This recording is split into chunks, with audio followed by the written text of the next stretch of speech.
Good morning to all of you and welcome back to the new episode of vlog. आज भने ठ्याक्कै 5:30 मात्रै भएको छ।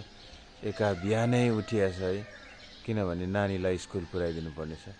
त्यही भएर निन्द्रा मारेर उठिरहेछु। भर्खरै उज्यालो हुँदैछ, मजाको उज्यालो चाहिँ भइसक्यो है हुनु चाहिँ, तर पनि एका बिहानै छ। चराचुरुङ्गीहरू मजाले कराइरहेछ।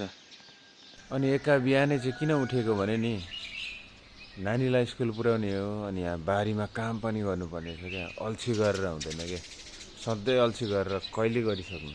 त्यही भएर छिटो उठ्छु भनेर पनि अठोट गरे भनौँ न। बारीमा काम गर्ने अनि फेरि सधैँ चाहिँ ड्युटी पनि जानुपर्ने छ है। कस्तो मजाले टमाटर फल्दैछ बारीमा है। बिहानै तपाईँहरूलाई टमाटर त देखाउँदैछ है। मजाको टमाटर फल्दैछ, सानो टमाटरहरू पनि छ है, फर्सीहरू पनि रोपेको छ, ठुलो टमाटर पनि छ, त्यहाँ पनि मजाले फल्दैछ। मकैबारी हालेको छ यहाँ।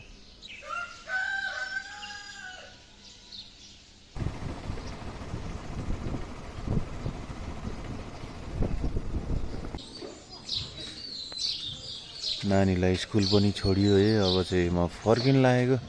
नानीको चाहिँ यहाँनिर 6 बजीदेखि कोचिङ क्लास छ, त्यही भएर बिहानै ल्याइदिएको है।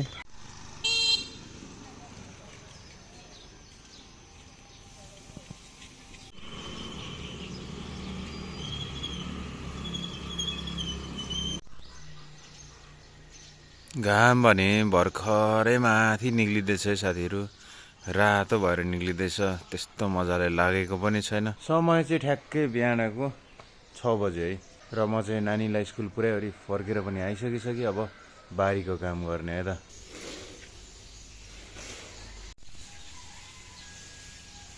अबको एकछिन समय चाहिँ बारी खन्ने ल साथीहरू। घाम लागिरहेछ र पनि बारी थोरै गर्दै खन्ने हो। हिजो पनि खनिएन है, हिजो बिहानैदेखि ड्युटी गयो। आज 10 बजीदेखि जोइन गर्नुपर्ने छ, त्यही भएर बारी खन्ने है त यहाँनिर।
ल त साथीहरू, अब भने चाहिँ ड्युटी टाइम हुन लाग्यो। सो फ्रेस हुने म अब चाहिँ निक्लिसकेको बारी खन्नुबाट। बहिनी चाहिँ स्टिल खन्दैछ है, उसले मकै गोड्दैछ। म चाहिँ निक्लेको कि अब त्यहाँ अलिकति खने, अब भोलि अलिकति गर्दै सकिन्छ। सो अब चाहिँ हात खुट्टा धुने, मुख धुने, नुहाउने एन्ड खाना खाएर कुल्ले ड्युटी लाग्दै ल अब अफिसतिर। And how am I looking, gel लगाइदियो फेरि चल्दिएको। डेस्कटप खोज्दै बसेको पनि साथीहरू है। 10-12-4 घन्टा कम्प्लिट भइसकिसक्यो। अनि बल्लैले चिया आएका तातो चियर्स।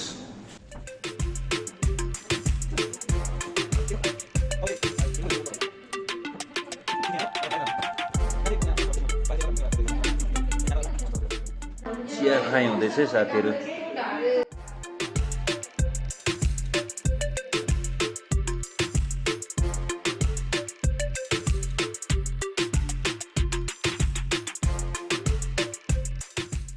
ल त साथीहरू, अहिले पनि केटाहरू सबै निक्लिसक्यो क्या, अन्तिममा म एक्लै छु क्या। किनभने फिल्डमा एकजना दाइ एउटा टिम काम गर्दैछ क्या, त्यो दाइहरूलाई एसिस्ट गर्नुपर्ने हुन्छ मैले। सो यहाँनिर अफिसमै क्याबिनमा बसिरहेको छु, अरू सबै गइसकिसक्यो, म एक्लै छु क्या, वान म्यान अफिसमा ढ्याक्क बसिदिरहेको छु। एन्ड अर्को कुरा, अर्को अपडेट के भन्दा साथीहरू, अरू साथीहरू चाहिँ भोलि चाहिँ उनीहरू चाहिँ काठमाडौँ जाँदैछ है, फुटबल म्याचको लागि, फुटसल म्याचको लागि है।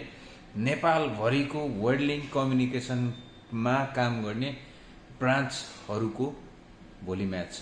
यानि कि पूर्वाञ्चलबाट धरानले जितेको छ नि त, अब धरानलाई रिप्रेजेन्ट गर्दै केटाहरू यहाँदेखि जाँदैछ। एन्ड अरू 7वटा प्रदेश छ नि, 7वटा प्रदेशबाट 7वटा टिम आउँछ। अनि 7वटा टिमसँग चाहिँ घमासान युद्ध हुन्छ। अब हेरौँ कसले जित्छ है। यहाँबाट जानुहुने दाजुभाइहरूलाई चाहिँ यही शुभकामना छ कि जितको अग्रिम शुभकामना के त, किनभने यहाँको टिम बबाल छ क्या। धरानको टिमले नि योभन्दा अगाडि पनि निकैचोटि जितिसकेको अवस्था छ। त्यही भएर धरानबाट जानुहुने दाजुभाइहरूलाई चाहिँ अग्रिम जितको शुभकामना है। मस्त खेलेर आउनु होला, मस्त काठमाडौँ बसेर आउनु होला। सो म चाहिँ अहिले एक्लै छु, क्याबिनमै बसिरहेको छु। दिनभरि भन्दा नि दिनभरि नै ल्यापटप त के भन्ने है साथीहरू, पिसी हो यो, पिसी डेस्कटप हो है। यहाँ माथि मोनिटर छ, पिसी डेस्कटप, पिसी भनौँ न, पिसी यहाँ तल राखेको छ। अनि त्यही घोचेर दिन बितिसक्यो आज पनि। सो अब त्यो दाई कतिखेर आउनुहुन्छ, देन म पनि निक्लिन्छु है। त्यो दाईलाई एसिस्ट गरिसक्छु, दाईलाई सोध्छु बस्नुपर्छ पर्दैन भनेर। एन्ड देन बस्नु पर्दैन भन्यो भने अभियसली साथीहरू म पनि निक्लिन्छु है, किनभने छुट्टी भइसकेको अवस्था छ क्या, 6:30 हुन लाग्यो क्या अहिले चाहिँ। ल त मेरो साथीहरू, दाइले पनि फाइनल्ली म्यासेज गर्नुभयो है। म्यासेजमा के भन्दै हुनुहुन्छ भने पर्दैन होला भाइ बस्नु भन्दै हुनुहुन्छ। सो अब दाइले यति म्यासेज गरिसक्नु भएपछि त म पनि किन बस्ने होइन। सो म पनि अब लाग्छु है त साथीहरू। अब भने घरतिर लाग्छु। घर जानुभन्दा अगाडि सबभन्दा सुरुमा त अब सधैँ गर्ने काम त्यही हो, यसलाई ड्याङ्क लो जान्ने हो है त। यसलाई सुरुमा सटडाउन गरिदिने साथीहरू है। सटडाउन गरिदिने, यहाँ सटडाउन हुन्छ। देन अर्को काम बाँकी छ है, सटडाउन एनीमै हानिदिने। यो बुकहरू क्लोज नगरिकन गर्दा चाहिँ यस्तो हुन्छ। सटडाउन भइसकिसक्यो है। सटडाउन भएपछि योलाई पनि अफ गरिदिने हो, स्विचलाई पनि। एन्ड देन यता पनि अफ गर्ने हो। त्यसपछि यतापट्टि पनि अफ गर्नुपर्ने अवस्थाहरू छन् साथीहरू है। अफ गरिदिने हो।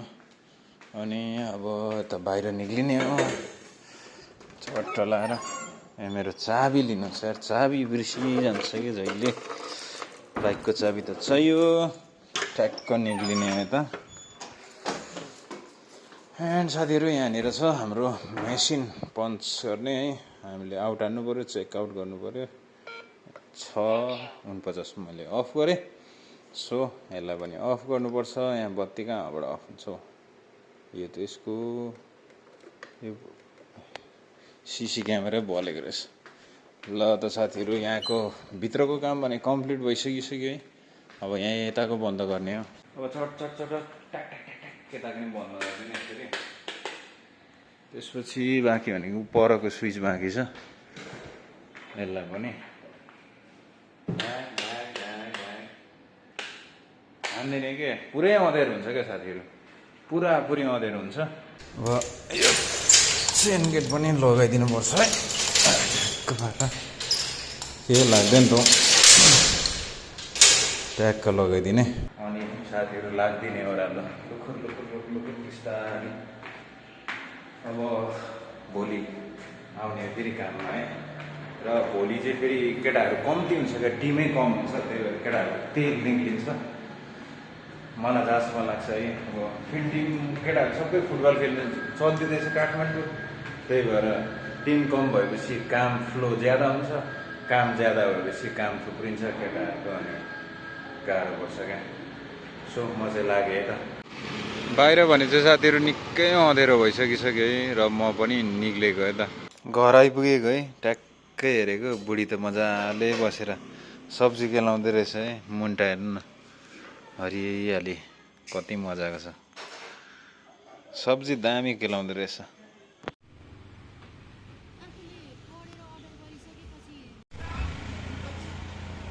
सुरेशसँग कफी खानु आएको कि होइन, कस्तो बाना बनाउँदै वेटर बहिनीहरूलाई क्या कस्तो हेरेको नि है। अनि म कति याद गरिरहेको हुन्छु होइन, अघिदेखि याद गरेको थिएँ नभनेको, पछाडि फर्केर हेरेर अनि मैले भनिदिएकै हो क्या। अनि भनेको कस्तो मस्किँदैछ क्या ऊ अलिअलि हो। नचाहिँदो कुरा हो नि, हेरेको खुद मलाई थाहा छ।